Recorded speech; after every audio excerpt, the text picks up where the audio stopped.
Welcome back. తెలంగాణలో BRS నేతలపై రాజకీయ హత్యలు, దాడులు, అక్రమ కేసుల పర్వం కొనసాగుతోంది. మరోవైపు అన్నదాతలు ఇంకా అరిగోసపడుతూనే ఉన్నారు. ఇంకోవైపు చూసుకుంటే ప్రభుత్వ ఆసుపత్రుల్లో మందుల కొరత కనిపిస్తోంది. పెండింగ్ బిల్లులు చెల్లించలేదు ప్రభుత్వం. ఇంకా ధాన్యం టెండర్లకు సంబంధించి 800 కోట్ల కుంభకోణం జరిగింది. మరోవైపు విత్తనాల కోసం రైతులు పడిగాపులు పడుతున్న పరిస్థితి కనిపిస్తోంది. ఇంకా అనేక పరిణామాలు ఉన్నాయి, మనం మాట్లాడదాం. మనతో పాటు వాళ్ళ చర్చలు జాయిన్ అవుతున్నారు బీఆర్ఎస్ నుంచి వాసుదేవరెడ్డి గారు, అదేవిధంగా గోసుల శ్రీనివాస్ యాదవ్ గారు, విశ్లేషకులు. గుడ్ మార్నింగ్ అండి. ముందుగా వాసుదేవరెడ్డి గారు, నిన్న దారుణ హత్య జరిగింది పాలమూరులో. హత్య రాజకీయాలు తెలంగాణలో పెరిగిపోతున్నాయి అనే ఒక ఆందోళన వ్యక్తమవుతుంది. ప్రజలకు ఇచ్చిన హామీలు అమలు చేయండి అని ప్రశ్నిస్తే ప్రజలకు సంబంధించి కొట్లాడుతుంటే నేతలని హత్యలు చేస్తూ బెదిరిస్తున్నారు అన్న ఒక మాట వాదన వినిపిస్తుంది. ఏమంటారు మీరు?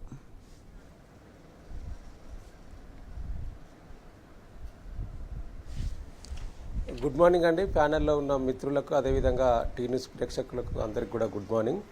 ముఖ్యంగా తెలంగాణ రాష్ట్రంలో కాంగ్రెస్ పార్టీ అధికారంలోకి వచ్చిన తర్వాత ఈ 5 నెలల కాలంలో ఏదో మార్పు జరుగుతుందని ప్రజలు భావించిండ్రు. కానీ నిజంగా మార్పు వచ్చిందండి. ఏం మార్పు వచ్చింది అంటే, ఇవాళ ప్రజలకు మంచి చేయడం కాదు, తెలంగాణ రాష్ట్రంలో లేని ప్యాక్సనిజాన్ని ఇవాళ రేవంత్ రెడ్డి గారి నాయకత్వంలో తెలంగాణలో ప్రారంభమైంది. ఇగో ఇది మార్పు. ప్రజలు చూస్తూ ఉన్నారు. ఈ 5 నెలల కాలంలో వారు భావించినట్టు మార్పు వస్తుంది అనుకుంటే నిజంగా అయ్యో కేసీఆర్ కంటే ఇంకా బాగా చేస్తాడేమో, ఇచ్చిన హామీలన్నీ నెరవేరుస్తాడేమో, ఎన్నికల ముందు అలవి కాని హామీలను అరచేతిలో వైకుంఠం చూపి ఇష్టం వచ్చినట్టు మరి హామీలు ఇచ్చుకుంటూ పోయినరు. అవన్నీ కూడా మాకు లబ్ధి చేకూరుతుందేమో అని ప్రజలు భావించిండ్రు. కానీ నిజంగా ఇవాళ ఆ దిశగా ఈ ప్రభుత్వం పయనిస్తలేదు. ఏంది అంటే, ఎన్నికల్లో గతంలో అసెంబ్లీ ఎన్నికలు జరిగినప్పుడు ఎవరైతే వారికి వ్యతిరేకంగా పనిచేసిన బీఆర్ఎస్ పార్టీ కార్యకర్తలు ఉన్నారో, ఎవరైతే వారి గ్రామాలలో వారి కార్యకర్తలకు, బీఆర్ఎస్ కార్యకర్తలకు, కాంగ్రెస్ కార్యకర్తలకు గొడవ జరుగుతూ ఉన్నదో దాన్ని పెద్ద ఎత్తున చూసి రేపు భవిష్యత్తులో స్థానిక సంస్థల ఎన్నికలు రాబోతూ ఉన్నాయి కాబట్టి ఎవరైతే గట్టిగా పనిచేస్తూ ఉన్నారో బీఆర్ఎస్ పార్టీలో ఉండి వారందరినీ కూడా టార్గెట్ చేస్తూ వారికి బెదిరింపులు ఒకటి చేయడం, ముఖ్యంగా ముఖ్యమంత్రి గారి సొంత జిల్లాలోనే ఇప్పటికీ 5 నెలల కాలంలో 2 హత్యలు జరిగినాయి. మరి దీనికి బాధ్యత ఎవరనేది ఇలా ప్రజలు అడుగుతూ ఉన్నారు. ఒకటి కాదండి, అంతకుముందు మల్లేష్ యాదవ్ అనే వ్యక్తిని మరి బీఆర్ఎస్ పార్టీ కార్యకర్తను మరి హత్య చేయడం జరిగింది. ఇలా నిన్న శ్రీధర్ రెడ్డి గారిని మంచం మీద పడుకుంటే బయట మంచం మీద పడుకుంటే గొడ్డన్లతో నరికి చంపిండ్రు అంటే ఒకసారి ఆలోచన చేయండి. ఇలా రాయలసీమ లాంటి ఫ్యాక్చరిజం మళ్ళీ తెలంగాణలో ప్రారంభం కాబోతా ఉన్నది. దానికి నిదర్శనమే మరి నిన్న జరిగిన కొల్లాపూర్లో లక్ష్మీపురం గ్రామంలో జరిగిన హత్యని ఈ సందర్భంగా భావించక తప్పదు. నిజంగా ఈ హత్యకు ప్రధాన కారకులు అక్కడున్న మంత్రివర్యులు జూపల్లి కృష్ణారావు అయితే ఈ హత్యను ప్రోత్సహిస్తున్న ఈ రాష్ట్ర ముఖ్యమంత్రి రేవంత్ రెడ్డి అని చెప్పక తప్పదు. ఇవాళ ఇప్పటికీ మీరు ఎందుకు స్పందిస్తలేరు, హత్య పైన ఎందుకు మాట్లాడలేదు జూపల్లి కృష్ణారావు అనే విషయాన్ని ఇలా ప్రజలు చర్చించుకుంటా ఉన్నారు. కాబట్టి ఇవాళ ఈ యొక్క శ్రీధర్ రెడ్డి హత్యకు సంబంధించింది ఇప్పటికే మా బీఆర్ఎస్ పార్టీ నాయకులు ఆర్ఎస్ ప్రవీణ్ కుమార్ కావచ్చు, అచ్చంపేట గువ్వల బాలరాజు గారు కావచ్చు, ఆ జిల్లాలో ఉన్న ముఖ్య నాయకులంతా కూడా డీజీపీని కలిసి కొల్లాపూరే కాదు ఈ మహబూబ్ నగర్ ఉమ్మడి జిల్లాలో అనేక ఇబ్బందులకు గురి చేస్తూ ఉన్నది కాంగ్రెస్ పార్టీ. మన కార్యకర్తలను ఇబ్బంది పెడతా ఉన్నారు, దీనిపైన చట్టరీత్యా చర్యలు తీసుకోవాలని డీజీపీ గారిని గత 4 రోజుల క్రితమే మా ప్రతినిధి బృందం కలిసినా కూడా ఇప్పటి వరకు చర్యలు లేవు. పోలీసు వ్యవస్థ మొత్తం కూడా ఈ రాష్ట్ర ప్రభుత్వాన్ని కనుసన్నల్లో వత్తాసు పలుకుతూ ఉన్నది తప్పితే ఈ రాష్ట్రంలో ఉన్న ప్రజల బాగోలు చూసే దిశగా పోలీసు వ్యవస్థ లేనట్టు కనిపిస్తా ఉన్నది. ఎందుకంటే చాలా క్లియర్ గా కనిపిస్తుంది. అంటే దీనికి సంబంధించి ముందుగానే అలర్ట్ చేసిండ్రు, ఇటువంటి వాతావరణం ఉంది, రక్షణ కల్పించండి, శాంతి భద్రతలు కాపాడండి, ఒక మంచి వాతావరణం ఉంచండి అని చెప్పేసి పోలీసులకు ముందస్తు సమాచారం ఇచ్చిన అక్కడ బీఆర్ఎస్ నేతలు. అంటే ప్రజలకు ఇది చేయండి అని ప్రశ్నిస్తే ఈ దాడులు తప్పవు, హత్యగైనా వెనకాడము అనే ఒక ఇండికేషన్ ఇస్తున్నారా అనే ఆందోళన ప్రజల్లో నెలకొంది. మనం కొంచెం లోతుగా చర్చలోకి వెళ్ళాల్సిన అవసరం ఉంది. ఎందుకంటే తెలంగాణ ప్రాంతం ఒక సామాజిక విప్లవ ఉద్యమాలతోని పుట్టిన ప్రాంతం. యాక్చువల్గా దశాబ్దాల కాలం ఇప్పటి నుంచి కాదు, దాదాపు 100 సంవత్సరాల నుంచి తెలంగాణ ప్రాంతానికి అంటే ఒక చరిత్ర ఉంది, ఒక హిస్టరీ ఉంది. భారతదేశంలో ఎక్కడ లేని చరిత్ర తెలంగాణ ప్రాంతానికి ఉంది. అంటే న్యాయాన్ని న్యాయంగా మాట్లాడే స్వేచ్ఛ తెలంగాణ ప్రజలకు ఉంది. సో కాబట్టి చాలా ఉద్యమాలు కూడా ఈరోజు తెలంగాణ కేంద్రంగా పనిచేసిన చరిత్ర కూడా మనం చూసుకున్నాం. ఇంత చైతన్యమైన ప్రాంతంలో ఎప్పుడు కూడా గతంలో కూడా మనం ఎప్పుడు చూసినా ఇంతకుముందు పరిపాలించిన నాయకులు కావచ్చు, ఇప్పుడు పరిపాలిస్తారు, ఎప్పుడు కూడా ఈ రాయలసీమ లాగా హత్యలు అనేది లేవు. ఏదైనా ఎలక్షన్లప్పుడు కొట్లాడతారు, మళ్ళీ మామూలుగానే ఊళ్ళల్లో మామ బాబాయ్ చిచ్చా అని పిలుచుకునే సాంప్రదాయం కల్చర్ ఉంది తెలంగాణలో. అంతేగాని ఎలక్షన్ ఎజెండాగా మొత్తానికి నీ కుటుంబాన్ని నేను హతమార్చాలి, నా కుటుంబాన్ని నువ్వు హతమార్చాలి అనే కల్చర్ కానీ ఆ సాంస్కృతిక ఆలోచన కానీ ఇక్కడ తెలంగాణలో లేదు. కానీ లేని దాన్ని ఇప్పుడు ఏంటంటే వీళ్ళు 10 ఏళ్ళు పరిపాలించారు. ఆ 10 ఏళ్ళ పరిపాలనలో ఇచ్చిన ఏదైతే ఉందో దాన్ని మేము ఎదుర్కొనడానికి అక్కడ ఉన్న నాయకత్వాన్ని దాడి చేయడం జరుగుతుంది. ప్రధానంగా ఏంటంటే ఇప్పుడు ఏదైతే కొల్లాపూర్ ప్రాంతం ఉందో చాలా చైతన్యమైన ప్రాంతం. నేను ఆ ప్రాంతంలో చాలా కాలం పనిచేసిన, అక్కడ ప్రతి గ్రామంలో నేను తిరిగిన, కాబట్టి అక్కడ చాలా చైతన్యమైన ప్రాంతం. కొంత విప్లవ ఉద్యమాలకు అది ఒక ఏదైతే నల్లమల్ల ఉందో అది ఎంట్రీ పాయింట్ ఏరియా. అక్కడ చాలా చైతన్యం ఉంటుంది అక్కడ ప్రజలకు. సో అట్లాంటి చైతన్యం ఉన్న ప్రాంతంలో ఇట్లాంటి హత్యలు రేగించడం అనేది చాలా ప్రమాదకరమైన విషయం. ఇప్పటికైనా నేనేమంటున్నానంటే జూపల్లి కృష్ణారావు కావచ్చు, మంత్రి కావచ్చు, లేకపోతే రేవంత్ రెడ్డి కావచ్చు, వాట్ అనేది ఇమ్మీడియట్లీ ఒక ఇన్వెస్టిగేషన్ స్టార్ట్ చేయాలి. అది అక్కడ మొదలుకుంటే కాంగ్రెస్ వచ్చిన 6 నెలల్లోనే ఇంతకుముందు మిత్రుడు వాసుదేవరెడ్డి అన్న చెప్పినట్టు వాళ్ళు ఏదైతే లక్ష్యాలు పెట్టుకున్నారో ఆ లక్ష్యాలను వైపు ప్రయాణం చేయకుండా, వాళ్ళు ఏదైతే హామీలు ఇచ్చిరో ఆ హామీలను అమలు పరిచే ప్రయత్నం లేకుండా, నిన్నగాక మొన్న జమ్మికుంటలో ఒక కౌన్సిలరు ఒక మామూలు వ్యక్తి మీద దాడి జరిగింది. అదేవిధంగా మెదక్ జిల్లాలో ఒక మామూలు కార్యకర్త నరసింహ అని అతను యూసుఫ్పేటలో ఆయన మీద రౌడీ షీటర్ ఓపెన్ చేయడం జరిగింది. అంటే నేనేమంటున్నా, ఇది ప్రజలు గమనిస్తున్నారు. అంటే మీకు ప్రజాస్వామ్యబద్ధంగా స్పష్టంగా మీకు మ్యాండేటరీగా 64 సీట్లు మీ మిత్రపక్షంతో 65 సీట్లు ఇచ్చిన తర్వాత కూడా మీరు 5 సంవత్సరాలు ఏది ఏమైనా మీరే ఉంటారు. అది క్లియర్ కట్, దాంట్లో ఎట్లాంటి డౌట్ లేదు. అట్లాంటప్పుడు పరిపాలన మీద మీరు దృష్టి సారించాలి. కానీ అంటే ఆ కాన్ఫిడెన్స్ వాళ్ళకి లేదు. అంతర్గతంగా ఉన్న సమస్యలు కాంగ్రెస్ కి సంబంధించి బేసిక్ గా ఎప్పుడు చూసినా అంతర్గత ప్రజాస్వామ్యం పేరుతో వాళ్ళని వాళ్ళు నాశనం చేసుకున్న పరిస్థితులు చూస్తా వచ్చింది. నేనేమంటున్నా మేడం, మీ అధినాయకుడు ఎవరైతే ఉంటాడో, ఎవరైతే ముఖ్యమంత్రి ఉన్నాడో, ఎవరైతే మంత్రి ఉన్నారో, వాళ్ళు ఇచ్చే ఇండికేషన్స్ బట్టి కింద కార్యకర్తలు మెదులుకుంటారు సహజంగా. ఒక కుటుంబం లాగానే పార్టీ కూడా ఆల్మోస్ట్. నువ్వు ఎట్లాంటి మాటలు మాట్లాడుతున్నావు, నీ చర్యలు ఏ విధంగా ఉన్నాయి, ఆ చర్యలను బట్టి కింద కార్యకర్త కూడా గ్రామంలో కూడా అదే విధంగా ప్రవర్తిస్తాడు. అంటే పదే పదే ముఖ్యమంత్రి హింసను ప్రేరేపిస్తూ చేసిన కమెంట్స్ ని కూడా సీరియస్ గా తీసుకోవాల్సిన అవసరం ఉందా అనే క్వశ్చన్ కూడా వస్తుంది. 100% ఇన్ఫ్లుయెన్స్ అవుతాడు. అది మంచైనా చెడైనా రెండో ఉంటాయి. సో నిన్ను చంపుతా, మెడలా పేగులు వేసుకుంటా, నిన్ను తొక్కుకుంటా పోతా. అదేవిధంగా జూపల్లి కృష్ణారావు గారు కూడా అట్లా మాట్లాడడం ఏమవుతుంది, ప్రొవొకేషన్ చేసినట్టు. ఆ ప్రొవొకేషన్లో ఏమవుతుంది అంటే అక్కడ దాడుంది. ఇంత దారుణంగా ఎప్పుడు కూడా మనం చూడని, ఇప్పుడు పొద్దుగాల మంచం మీద వండోని గొడ్డలతో నరుకుడు అంటే ఎంత ఘోరం. ఎక్కడున్నాం మనము? 70 ఏళ్ళ స్వాతంత్ర చరిత్రలో ప్రజాస్వామికమైన దేశంలో నరుకోవడం, చంపుకోవడం ఏంది? What is it? పోలీస్ వ్యవస్థ ఎక్కడ పనిచేస్తుంది? సో కాబట్టి నేను స్పష్టంగా కేటీఆర్ గారు 2 డిమాండ్ చేసిండు. ఒకసారి ఇమీడియట్లీగా ఇక్కడ ఉన్న పోలీసు వాళ్ళ మీద నమ్మకం లేదు, ఒక చీఫ్ జస్టిస్తోని ఇన్వెస్టిగేషన్ చేయాలని చెప్పిన. ఎందుకంటే ఇది చాలా డేంజర్, ప్రమాదమైన జోను. రేపొద్దున మేడం, ఇది రాజకీయాలు కాసేపు పక్కన పెడితే, రేపొద్దున బీఆర్ఎస్ కార్యకర్తలు కాంగ్రెస్ వ్యక్తిని చంపొచ్చు. కాంగ్రెస్ కార్యకర్తలు అంటే నేనేమంటున్నా, ఇది ఎటువైపు ప్రయాణం చేస్తారని ఒకసారి బాగా ఆలోచించాల్సిన అవసరం ఉంది. ఇమ్మీడియట్లీగా ఎవరైతే దీనికి గురిగాబడ్డారో వాళ్ళని ఇమ్మీడియట్లీ శిక్షించాలి. అంటే ఇంకో విషయం ఏంటంటే, రాత్రి కరెంటు సమస్య అనేది రైతులకు మాత్రమే ఇక్కడ వస్తుంది అనేది మాట్లాడుకుంటూ వస్తున్నాం గత కొద్ది నెలలుగా. రాత్రిపూట కరెంటు పోవడం వల్ల రైతులు ఎట్లా అవస్థలు పడుతున్నారు అనేది, ఈ హత్య కూడా రాత్రిపూట కరెంటు పోయిన సమయంలోనే జరిగింది అని అంటే ఇంకో విధంగా కూడా భయాందోళన చెందుతున్న పరిస్థితి కనిపిస్తుంది ప్రజలు. మనం మరింత డీటెయిల్గా చర్చిద్దాం బ్రేక్ తర్వాత. బ్రేక్ తీసుకుందాం, స్టే ట్యూన్.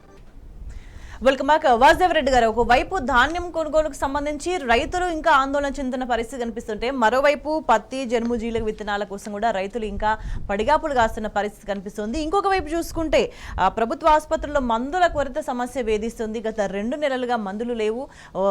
ఉన్న స్టాక్ కూడా పూర్తి స్థాయిలో అయిపోవచ్చింది, కానీ ప్రభుత్వం నుంచి ఎటువంటి స్పందన లేదు అని కనిపిస్తుంది. కానీ మన నమస్తే తెలంగాణకు సంబంధించి చూస్తే, గతంలో కాంగ్రెస్ అనుకూల మీడియా వ్యాఖ్యలు ఎట్లా ఉన్నాయని కూడా కూడా గమనిస్తే మనం కేసీఆర్ చేస్తే తప్పు, రేవంత్ చేస్తే రైట్ అంటూ 2 నాలుకల ధోరణి రిజిస్ట్రేషన్ ఛార్జీలకు సంబంధించి కావచ్చు, ఇవాళ ప్రభుత్వ ఆసుపత్రుల్లో మందుల కొరతకు సంబంధించి కావచ్చు, ప్రభుత్వం పట్టించుకోవట్లేదు అని మాట్లాడుతుంటే మాత్రం మరోవైపు కాంగ్రెస్ అనుకూల మీడియా ఇస్తున్న వార్తా కథనాలు చూస్తే బిల్లులన్నీ పెండింగ్ ఉన్నాయి, గత ప్రభుత్వం నుంచి క్లియర్ గాని బకాయిలు అంటూ వార్తలు ప్రచురిస్తున్న పరిస్థితి కనిపిస్తుంది. ఎట్లా చూస్తారు దీన్ని?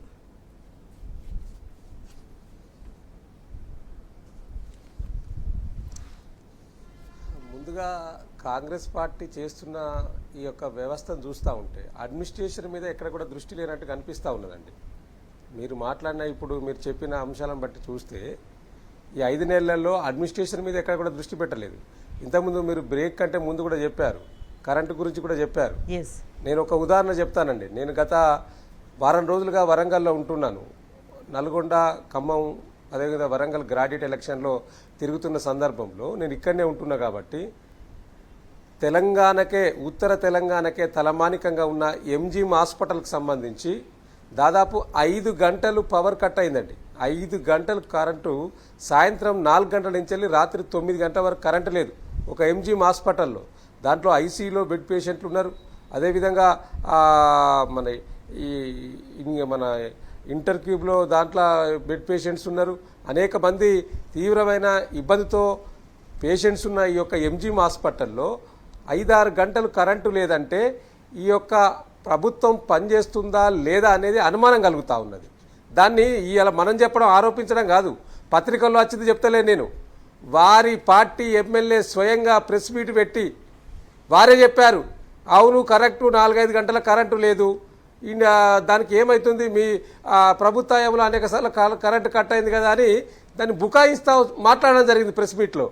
అంటే ఈ యొక్క ప్రభుత్వాన్ని, అబద్ధాన్ని కూడా, ఆ పనిచేయదాన్ని కూడా, ఇంకా దాన్ని ప్రజలకు వేరే విధంగా మాట్లాడుతూ దాన్ని పదే పదే చెప్పుకోవడం, దాంట్లో తప్పే ఉన్నది, చేస్తాం కదా కరెంటు మళ్ళీ ఇమీడియట్లీ చేస్తూ ఉన్నాం కదా, ఒక 5-6 గంటలే కదా అని అంటే సిల్లిగా తీస్తూ మాట్లాడడం ఏదైతే ఉందో ఇది నిజంగా కూడా సిగ్గుసేట. అంటే ఈ విధంగా ఒక పక్క కరెంటు లేక ప్రజలు ఇబ్బంది పడతా ఉన్నారు, రెండవది మీరు ఏదైతే పంట గురించి చెప్పిండ్రో దాన్ని కూడా నిన్ననే మాజీ మంత్రివర్యులు హరీష్ రావు గారితో నిన్న భూపాల్పల్లి మండలంలో కమలాపూర్లో మరి కొన్ని వడ్ల కేంద్రాల దగ్గరికి వెళ్ళడం జరిగింది. అక్కడ ఉన్న రైతులను కూడా మరి వారిని కలిసి తడిసిన ధాన్యాన్ని ఆరబోసిన సందర్భంలో ఇప్పటికే 2-3 సార్లు ధాన్యం తడిసింది, కొనేవారు లేరు, కొనుగోలు కేంద్రాలు సరిగా ఇప్పటికీ మరి వడ్లలో కాంటాలు పెడతలేరని చెప్పి రైతులు ఆవేదన వ్యక్తం చేస్తున్న సందర్భం. ఈ యొక్క ప్రభుత్వంలో ఉన్న పెద్దలు ప్రతి గింజను కూడా కొంటున్నాం అని చెప్తా ఉన్నది. ఇప్పుడు ఈ ప్రభుత్వము ప్రతి గింజను కొంటా ఉన్నాము, ఎక్కడ కూడా వడ్ల కేంద్రాలలో వడ్లు స్టాక్ లేవు, ఇబ్బంది పడతలేదు, తడిసిన ప్రతి ధాన్యాన్ని కూడా కొనాలని ముఖ్యమంత్రి గారు ఆదేశాలు ఇచ్చిందని పత్రికల్లో చూస్తూ ఉన్నాం. కానీ నిజంగా గ్రౌండ్లో ఆ పరిస్థితి లేదు. ఇవాళ ఇప్పటికే ధాన్యం అకాల వర్షానికి ఆరబోసిన ధాన్యం కొట్టుకుపోయింది. నిన్న ఏడుస్తూ ఉన్నారు వారంతా కూడా, రైతులంతా కూడా మేము వెళ్ళిన సందర్భంలో. అంటే ఈ యొక్క ప్రభుత్వ యొక్క పరిస్థితి చూస్తూ ఉంటే దాని మీద సమీక్ష ఉండదు. ఉత్తమ్ కుమార్ రెడ్డి గారు దాని మీద ఏనాడు సమీక్ష చేయలేదు. ధాన్యం కొనుగోలుకు సంబంధించి ధాన్య కేంద్రాలు పెడుతున్నామని ఎక్కడికక్కడ చెప్తా ఉన్నారు. నిజంగా ఈ రాష్ట్రంలో ఉన్న మంత్రులు ఉన్నట్టా లేనట్టా? మరి నిజంగా మంత్రులు ఉంటే మీరు ఎందుకు ధాన్య కేంద్రాల దగ్గరికి వెళ్తలేరు? ఎందుకు రైతులకు భరోసా ఇస్తలేరు? ఇలా ఈ వరంగల్ జిల్లాను ఒకటే కాదు, చాలా జిల్లాల్లో ఏ జిల్లాకు ఆ జిల్లా మంత్రులు ఉన్నారు కదా, మీరు రైతుల దగ్గరికి ఎందుకు వెళ్తలేరు, వారికి ఎందుకు భరోసా ఇస్తలేరని ప్రజలు అడుగుతా ఉన్న సందర్భం. కాబట్టి ఈ ప్రభుత్వం యొక్క నడవడిక చూస్తూ ఉంటే ఎంతసేపు రాజకీయాలు మాట్లాడడం తప్పితే ప్రజాపాలన మీద దృష్టి లేదు. వారు ప్రజాపాలన అని చెప్తా ఉన్నారు తప్పితే ఇది ప్రజా కంటక పాలనగా ప్రజలు భావిస్తూ ఉన్నారు. ఎక్కడికక్కడ వారికి వచ్చిన ఇబ్బందులు కావచ్చు, వీటిపైన సమీక్షలు ఉండయి. అదేవిధంగా తెల్లారు లేస్తే ఇవాళ ఒక మంత్రి మాట్లాడతాడు, 25 మంది ఎమ్మెల్యేలు మా పార్టీలోకి వస్తారని నల్గొండ జిల్లా సంబంధించిన మంత్రి మాట్లాడతాడు. అది సిగ్గుగా ఉన్నదా? ఈ రాష్ట్రంలో ఒక పక్క ప్రజలు ఇబ్బంది పడతా ఉన్నారు, కరెంటు లేక రైతులు ఇబ్బంది పడతా ఉన్నారు, ధాన్యం కొనుగోలు లేక పండిన పంటను మాకు అసలు బోనస్ పక్క పెట్టండి, బోనస్ ఇచ్చినా మంచిదే, ఇవ్వకున్నా మంచిదే, కానీ పండించిన పంటను కొనుగోలు చేయండి బాబు అని చెప్పి రైతులు ఇబ్బంది పడతా ఉంటే దాని గురించి మాట్లాడకుండా ఇంకా రాజకీయాలు చేస్తూ ఈ యొక్క పరిపాలన గాలి కొదిలేసి వారి యొక్క వ్యక్తిగత ప్రయోజనాల కోసం పనిచేస్తూ ఉన్నాడు తప్పితే ప్రజల ప్రయోజనాల కోసం పనిచేస్తున్నట్టు ఈ ప్రభుత్వం కనిపిస్తలేదు. Yes, yes, శ్రీనివాస్ గారు, అంటే ఒకవైపు హామీలో ఏదైతే ఎన్నికల ముందు ఏదైతే హామీలు ఇచ్చారో ఆ హామీలకు సంబంధించి ఎక్కడ అమలుకు సంబంధించి ఏది లేదు. దానికి సంబంధించి అడిగితే దాడులు చేయడము, ఇట్లా హత్య రాజకీయాలతో భయపెట్టడం ఇదంతా జరుగుతుంది. మరోవైపు నిరుద్యోగులు కూడా ఉద్యోగాలు ఇస్తామని చెప్పేసి వాళ్ళంతా కూడా ఆగ్రహంతో ఆందోళనతో ఉన్న పరిస్థితి. ఇచ్చిన వాటిలో కూడా గత ప్రభుత్వం ఇచ్చిన నోటిఫికేషన్స్ ఇచ్చిన వాటికి సంబంధించి కూడా ఇంకా ఎక్కడ సంతృప్తి ఉన్న పరిస్థితి కనిపించట్లేదు. మరోవైపు ఇచ్చిన దగ్గర కూడా నర్సింగ్ సంబంధించి డ్యూటీలో చేరి 3 నెలలు అయితే కూడా ఇప్పటివరకు మొదటి జీతం కూడా అందుకోలేదు. ఎక్కడ కొంతమందికి ఫార్మాలిటీస్ కూడా పూర్తి స్థాయిలో ఫినిష్ కాని పరిస్థితి కనిపిస్తుంది. అంటే స్పష్టంగా ఏంటంటే కాంగ్రెస్ పార్టీ ఎవరు దానికి ఒక లక్ష్యాన్ని పెట్టలేదు, ప్రజలు పెట్టలేదు, వాళ్ళే ఒక లక్ష్యాన్ని నిర్దేశించుకున్నారు. మేము 10 నిమిషాలలో 100 కిలోమీటర్లు ఉరుకుతాం అని వాళ్ళే పెట్టుకున్నారు. అంటే మేము 6 గ్యారంటీలు అమలు చేస్తాము, అదేవిధంగా 420 హామీలు వాళ్ళే ఇచ్చిండ్రు. ఆ ఇచ్చిన హామీలను ప్రజలు నమ్మి మీకు ఓట్లు వేసిండ్రు. ఇప్పుడు వాళ్ళ ఫోకస్ అంతా పరిపాలన మీద కాకుండా, ప్రజల అభివృద్ధి మీద కాకుండా, ఇచ్చిన హామీల మీద కాకుండా ఓన్లీ ఎలక్షన్ ఫోకస్ చేస్తున్నారు. వాళ్ళు ఓన్లీ ఎలక్షన్ మీదనే ఫోకస్ మీద పోతున్నది మొత్తం. ఇప్పుడు ఈ 6 నెలలు అయింది దాదాపుగా, మనం ఇంకో 10 రోజులు అయితే 6 నెలలు. ఈ 6 నెలల్లో వాళ్ళు ఏ పథకాన్ని కూడా సమృద్ధిగా స్పష్టంగా వాళ్ళు నిర్వహించకపోయారు. లాస్ట్కు రైతు బంధు కూడా ఎప్పుడో కరిగట్ట అయ్యే టైంలో ఇవ్వాల్సిన రైతు బంధుని తీసుకొచ్చి కళ్ళాల కాడ ఓట్లు వచ్చినాక రైతు బంధు ఇచ్చిండ్రు. అంటే నేనేమంటున్నా, వాళ్ళకు ఒకటి ప్రణాళిక లేదు, ఒకటి ప్రజలమైన ప్రేమ లేదు, అధికారమే లక్ష్యంగా పనిచేసిండ్రు తప్ప, అధికారమే లక్ష్యంగానే వాళ్ళు ముందుకు పోతున్నారు తప్ప ప్రజల్ని అభివృద్ధి వైపు ప్రయాణం చేయాలి, ప్రజల హామీలు ఇచ్చిన హామీలను అమలు చేయాలనే పరిస్థితి లేదు. అందుగురించే నేనేమంటున్నా, సింపుల్, గతంలో ఇచ్చిన రైతు బంధు ఎందుకు ఇవ్వలేకపోతున్నారు? మిత్రుడు చెప్పినట్టు, వాసుదేవ్ అన్న చెప్పినట్టు, గతంలో ఇచ్చిన కరెంటు ఇప్పుడు ఎందుకు కట్టెపుల్ల పడ్డది? ఎవడు కట్టెపుల్ల పెట్టిండల్లా? వచ్చిన కరెంటే కదా, నువ్వు మళ్ళీ మధ్యలో చేసేది ఏం లేదు కదా. సో నేను కొత్తగా వచ్చిన అంటున్నావు, కొత్తగా వచ్చినామంటే already administration everything is there. స్పష్టంగా ఐఏఎస్ ఆఫీసర్లు, ఐపీఎస్ అడ్మినిస్ట్రేషన్ మొత్తం అక్కడ ఉంటది. ఉన్నాక నీకు కొత్తగా వచ్చాడు అనేది ఆలోచన. గత ప్రభుత్వ హయాంలో ఏ ప్రజలు ఏదైతే లబ్ధి పొందినరో వాటన్నిటికి సంబంధించి మర్చిపోవాలా, అలవాటు తప్పాలా, ఏం అడగొద్దు అని అనుకుంటున్నదా అనేది కూడా డౌట్ వస్తుంది. అంటే అదే నేను ఏమంటున్నాను, వాళ్లకు 4 ఓట్లు 4 సీట్లు కావాలి తప్ప ప్రజలను అభివృద్ధి వైపు ప్రయాణం చేయాలనే ఆలోచన లేదు. కాబట్టి ఆ కన్సెంట్ లేదు, కాబట్టి ఆ కమిట్మెంట్ ప్రజల వైపున లేదు. కాబట్టి ఈరోజు ముఖ్యమంత్రి గారు ఏ స్కీమ్ను కూడా, ఏ పథకాన్ని కూడా ఒక ప్రణాళికబద్ధంగా తీసుకోలేకపోతున్నారు. వాళ్ళు ఏది అడిగినా ఏదో ఆవు కథ చెప్పినట్టు ఆ ఉచిత బస్సుకి అడిగి తీసుకొస్తారన్నట్టు. నువ్వు ఏ స్కీమ్ గురించి అడిగినా, ఏ ప్రణాళిక గురించి అడిగినా, నువ్వు ఏ హామీ గురించి అడిగినా కూడా ఆవు కథ చెప్తారు కదా. చిన్నప్పుడు మనం తీసుకొస్తారు. గత ప్రభుత్వంలో ఇది జరిగింది, మొత్తం ఏదైనా పాత ప్రభుత్వం మీద గత ప్రభుత్వం ఏం చేసిందమ్మా, ఏం చేయలేదు అనేది ప్రజలకు వదిలేసినాం. ప్రజలు ఒక నిర్ణయాన్ని ఇచ్చారు ప్రజాస్వామ్యబద్ధంగా. మనం ఆ నిర్ణయాన్ని గౌరవ మాజీ ముఖ్యమంత్రి గారు కేసీఆర్ గౌరవించారు. మీరు ముఖ్యమంత్రి అయినరు, ఇక గత ప్రభుత్వం కాదు. ఈ రోజు నువ్వు ఏం చేస్తావు అనేది ఇప్పటి వరకు ప్రణాళిక లేదు. ఒక ఎంజీఎం హాస్పిటల్ ఈరోజు ఉత్తర తెలంగాణలో పెద్ద హాస్పిటల్, ఇటు గాంధీ హాస్పిటల్ హైదరాబాద్ అనుకుంటే, ఉత్తర తెలంగాణ సెంటర్ ఆఫ్ హాస్పిటల్ ఏంటంటే మహాత్మా గాంధీ హాస్పిటల్ వరంగల్లో. అంత పెద్ద హాస్పిటల్లో నువ్వు కరెంటు ఇవ్వలేకపోయినావు అంటే నీ పరిపాలన కనిపిస్తుంది. కాబట్టి ఇదంతా ఏంటంటే వాళ్ళు ఎలక్షన్లు ఇప్పుడు అయిపోయినాయి, మళ్ళీ ఇప్పుడు ఏ ఎలక్షన్కి వచ్చిన వాళ్ళు ఎమ్మెల్సీ గ్రాడ్యుయేట్ ఎలక్షన్లకు వచ్చారు. అంటే election to election, next A election పోతున్నారు వాళ్ళు, మళ్ళీ లోకల్ బాడీ ఎలక్షన్లో పోతారు. అంటే అసెంబ్లీ ఎలక్షన్లు, గ్రాడ్యుయేట్ ఎలక్షన్లు, ఎంపీ ఎలక్షన్లు, గ్రాడ్యుయేట్ ఎలక్షన్లు, రేపు ఎంపీటీసీ సర్పంచ్ ఎలక్షన్లు. అంటే కనీసము ఈ ఎలక్షన్ల మీదనే వాళ్ళు 1 ఇయర్ వరకు లాక్కపోయే ప్రయత్నం చేస్తున్నారు. ఇప్పుడు ప్రజలు ఆగమయ్యే పరిస్థితులు. ఎందుకంటే మేడం ఒక్క నిమిషం, కష్టపడి వాళ్ళు ఒడ్లు పండిస్తే ఆ ఒడ్లు నువ్వు నీ గంగలబోని బోనస్ ఇస్తావా తర్వాత విషయం. కానీ అరే ఆ ఒడ్లు కొనలేకపోతున్నారు. ఈరోజు కళ్ళ కాడ ఒడ్లున్నాయి, రోడ్ల మీద ఒడ్లున్నాయి, రేపు చినుకు పడుతుంది, మళ్ళీ నారు పోసుకోవాలి. బోనస్ గురించి ఒడ్లు కొంటలేరు. ఎంత రైతు ఇప్పుడు సన్నోట్ల దొడ్డోట్ల అని కాదమ్మా, ఉత్పత్తి ఏదైనా ఉత్పత్తి, ఏదైనా బాధనే. అంటే అంతేగాని సన్నోట్లకు వేరే కష్టము, దొడ్డోట్లకు వేరే కష్టం ఉంటుంది. ఇట్లా అనేక విధాలుగా కాంగ్రెస్, బీజేపీలు బీఆర్ఎస్ ని అడ్డం పెట్టుకుని తెలంగాణను నాశనం చేసే కుట్ర చేస్తున్నాయన్న ఒక సందేహంతో, ఆందోళనతో ప్రజలు ఉన్నారు. దాని గురించి మనం డీటెయిల్ గా మాట్లాడదాం బ్రేక్ తర్వాత. Stay tune. Welcome back. Vasudev Reddy గారు, స్టిల్ కూడా కాంగ్రెస్ ప్రభుత్వం ఏం చేయాలో ప్రజలకనే దాని మీద దృష్టి పెట్టకుండా కేవలం రాజకీయాలకు మాత్రమే ఇంపార్టెన్స్ ఇస్తుంది తెలంగాణలో ఉన్న ఒక అభిప్రాయం వ్యక్తమవుతుంది. ఇంతకుముందు మీరు మెన్షన్ చేసిన అంటే కాంగ్రెస్, బీజేపీ ఈ రెండిట్లోకి బీఆర్ఎస్ ఎమ్మెల్యేలు వెళ్ళిపోతే పార్టీ ఉండదు అని చెప్పేసి గతంలో ముఖ్యమంత్రి కమెంట్ చేసిన సందర్భం కూడా కనిపిస్తుంది. నిన్న బీజేపీ నేతలు కూడా, కిషన్ రెడ్డి కూడా అటువంటి కమెంట్ చేసిన పరిస్థితి కనిపిస్తుంది. ఏదేమైనా కానీ తెలంగాణ ప్రజల కోసం ఇది కావాలి, ఇవ్వండి కానివ్వండి అని అడుగుతున్న వాళ్ళు ఎవరు ఉండకూడదన్న ఒక అభిప్రాయం తప్ప మంచిగా పరిపాలిద్దామన్న ఉద్దేశం లేదు అని ప్రజలు అనుకుంటున్నారు. మీరేం చెప్తారు?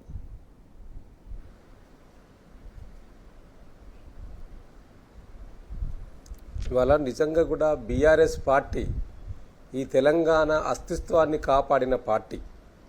అలాంటి పార్టీని కనుమరుగు చేయాలని ఇవాళ కొత్తగా వచ్చిన రేవంత్ రెడ్డి గారు మరి బీజేపీ పార్టీ కొన్ని కుట్రలు చేస్తూ ఉన్నది. కానీ ఇవాళ మనకు కళ్ళ ముందు సాక్షాత్కరిస్తూ ఉన్నది. ప్రజలు భావిస్తూ ఉన్నారు ఈ 5-6 నెలల కాలంలో తెలంగాణలో ప్రభుత్వంలో అధికారంలోకి వచ్చినాక కాంగ్రెస్ పార్టీ ఎలాంటి నిర్ణయాలు తీసుకుంటా ఉన్నది, ప్రజలకు వ్యతిరేకంగా తీసుకున్న నిర్ణయాలు ఏంటి. ఇలా వారి యొక్క పేరు కోసం రేవంత్ రెడ్డి గారు ఏం చెప్పారు మొదట్లోనే, కేసీఆర్ ఆనవాళ్లను చెరిపేస్తాం ఈ తెలంగాణ రాష్ట్రంలో అని మొదటే ప్రకటన చేసిండ్రు. ఆ ప్రకటన చేసినట్టే ఇవాళ కొన్ని పత్రికల్లో వార్తలు వచ్చినాయి. రేవంత్ రెడ్డి గారు వరంగల్ జిల్లాలో తెలంగాణకే తలమానికంగా ఉండాలని ఒక ఉద్దేశంతో నాటి ముఖ్యమంత్రి కేసీఆర్ గారు ఇక్కడ బ్రహ్మాండంగా 24 ఫ్లోర్లతో హాస్పిటల్ నిర్మాణం చేస్తే ఈ 5 నెలల కాలంలో ఆ హాస్పిటల్కు కొద్దిగా కూడా ఒక ముందడుగు పడలేదండి. ఒక్క అడుగు కూడా ముందు పడవలేదు ఈ 5 నెలల కాలంలో. అదేవిధంగా హైదరాబాద్ చుట్టుపక్కల 3 టిమ్స్ హాస్పిటల్ నిర్మాణం కోసం దాదాపుగా 2000 కోట్లకు పైగా వెచ్చించి నిర్మాణం చేపడతా ఉంటే వారి ఇలా కొన్ని పత్రికల్లో వచ్చింది వార్తలు. ఏం మాట్లాడతారు రేవంత్ రెడ్డి గారు, ఈ 24 ఫ్లోర్లు 22 ఫ్లోర్లలో హాస్పిటల్ నిర్మాణం సరైంది కాదు, మొత్తం కిందనే పెట్టాలి, ఇది పైదాకా ఉంటే ఇబ్బంది ఉంటుంది. అంటే ఈ రోజుల్లో ఈ గ్లోబలైజేషన్ పరిస్థితులలో 24 ఫ్లోర్లు ఉండద్దు, 22 ఫ్లోర్లు ఉండద్దు, 4, 5, 3 ఫ్లోర్లతోటి హాస్పిటల్ కొనసాగించాలి, దీనివల్ల కొన్ని ఇబ్బందులు ఎదురవుతాయని కొన్ని పత్రికల్లో రాసిండ్రండి. అంటే ఈ ముఖ్యమంత్రి అసలు తెలిసి మాట్లాడుతాడా తెలియక మాట్లాడుతాడా? ఒక పక్క భవిష్యత్తు కోసం భవిష్యత్తు అవసరాల దృష్ట్యా ఆలోచన చేసి నాటి ముఖ్యమంత్రి కేసీఆర్ గారు అనేక నిర్మాణాలు చేపడితే తెలిసి తెలియక ప్రజలు ఏం మాట్లాడినా ఉద్దేశపూర్వకంగానే ఒక టాక్టిక్ గానే పోతున్నారని చెప్పేసి కూడా అనుకుంటున్నారు.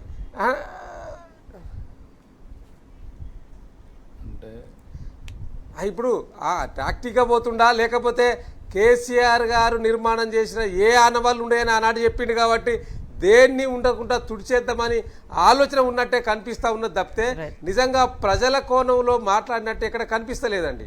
కాబట్టి ఇవాళ నేను ఒక్క హాస్పిటల్ నిర్మాణం గురించే చెప్తలేను, ఏది అయినా కూడా ఇవాళ రోజు మేము ప్రచారంలో తిరుగుతున్న సందర్భంలో కూడా మేధావులు గ్రాడ్యుయేట్స్ కూడా ఏం చెప్తా ఉన్నారంటే నిజంగా వరంగల్ జిల్లాకు సంబంధించిన వరంగల్ కాకతీయ కళాతోరణాన్ని కూడా ఇలా తెలంగాణ ఎంబలంలో లేకుండా చేస్తారని ఏదైతే చెప్పారో దాన్ని కూడా జీర్ణించుకోలేకపోతా ఉన్నారు. కాంగ్రెస్ ప్రభుత్వం నుంచి కానీ ముఖ్యమంత్రి నుంచి కానీ ఏది వచ్చినా కూడా అది ఒక వ్యవస్థీకృతమైన నిర్ణయమే, అది ఉత్తిగా మాట్లాడేది కాదు, కొట్టిపారేసేది కాదు. ప్రతి మాటని ఖచ్చితంగా సీరియస్ గా తీసుకోవాల్సిన అవసరం ఉంది అని భావిస్తున్నారు. ఏమంటారు? అంటే ముఖ్యమంత్రి అదే నేను చెప్పాను కదండి, గతంలో కేసీఆర్ తెలంగాణ సాధించిన తర్వాత ఒక దీర్ఘకాలికమైన లక్ష్యంతో ఉన్నాడు తను. ఎందుకంటే మనం చూసినాం మేడం, అంటే ఈరోజు కేసీఆర్ గురించి మాట్లాడుతున్నామని కాదు, డీసెంట్రలైజేషన్ అంటే పరిపాలనను వికేంద్రీకరణ జరిగింది. వికేంద్రీకరణ అంటే ఒక జిల్లా 4 జిల్లా, ఆదిలాబాద్ జిల్లా ఉంది మాది మేడం. మేము మా సిర్పూర్ కాజ్నార్ నుంచి బెల్లంపల్లి నుంచి ఆదిలాబాద్ పోవాలంటే కనీసం 6 గంటలు 5 గంటల జర్నీ. అంటే పొద్దున 3 గంటలకు బయలుదేరితే 11 గంటలకు ఆదిలాబాద్ పోయేది, దాదాపు 6-7 గంటలు. ఈరోజు 4 జిల్లాలు చేయడం వల్ల అది ఏమైంది, ఒక గంటలో కలెక్టర్ ఆఫీస్ పోయి ఒక రైతు కావచ్చు, ఒక మామూలు ఒక వ్యక్తి కావచ్చు, తనకు కావాల్సిన అర్జీ పెట్టుకోవడానికి అవకాశం ఉంది.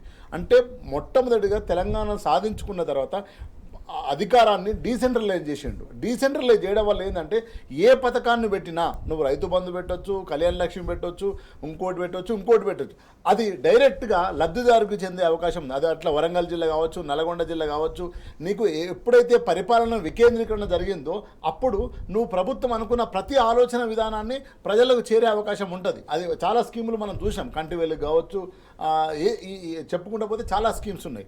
కానీ ఈరోజు ఏమైందంటే ఇవన్నీ చేయకుండా ఈరోజు ఊరికేనే కేసీఆర్ ఆనవాళ్ళు తీసేద్దాం అంటే మరి తెలంగాణ కూడా తీసేయాలి, తెలంగాణ తీసుకుపోయి ఆంధ్ర కలపాలి, అప్పుడు ఆనవాళ్ళు అయిపోతుంది. అంటే నేనేమంటున్నా, వీళ్ళు అంటే ముఖ్యమంత్రి గారు ఇప్పటికైనా కూడా పరిపాలన మీద దృష్టి పెట్టాలి, ఆయన ఇచ్చిన హామీల మీద దృష్టి పెట్టాలి.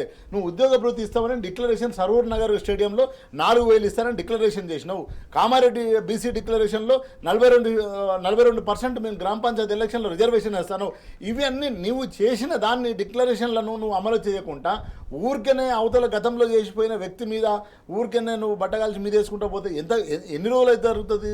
ఎన్ని రోజులు ఇట్లా పూట గడుపుకుంటాం? కాబట్టి ఇప్పటికైనా కాంగ్రెస్ ప్రభుత్వము, ముఖ్యమంత్రి గారు ప్రజలకు ఏం చేయాలి, ప్రజలకు ఏం నోటిఫికేషన్ ఒక్క నోటిఫికేషన్ ఇవ్వాలి. 30,000 ఉద్యోగాలు గత ప్రభుత్వం నోటిఫికేషన్ ఇచ్చి ఎగ్జామ్ చేసి మొత్తం పెట్టిపోతే ఎల్బీ స్టేడియంలో ఫోటోలు అంటే ఏదేమైనా కూడా ఇవన్నీ చూస్తుంటే తెలంగాణ ప్రజలకి కాంగ్రెస్ ప్రభుత్వానికి పరిపాలన మీద దృష్టి పెట్టే ఉద్దేశము లేదేమో అని అనుమానం రోజు రోజుకు బలపడుతుంది. అదేవిధంగా సమయం గడుస్తున్న కొద్దీ కూడా తెలంగాణ మరింత విధ్వంసం అవుతుందేమో అన్న ఆందోళన కూడా ప్రజల్లో నెలకొంది.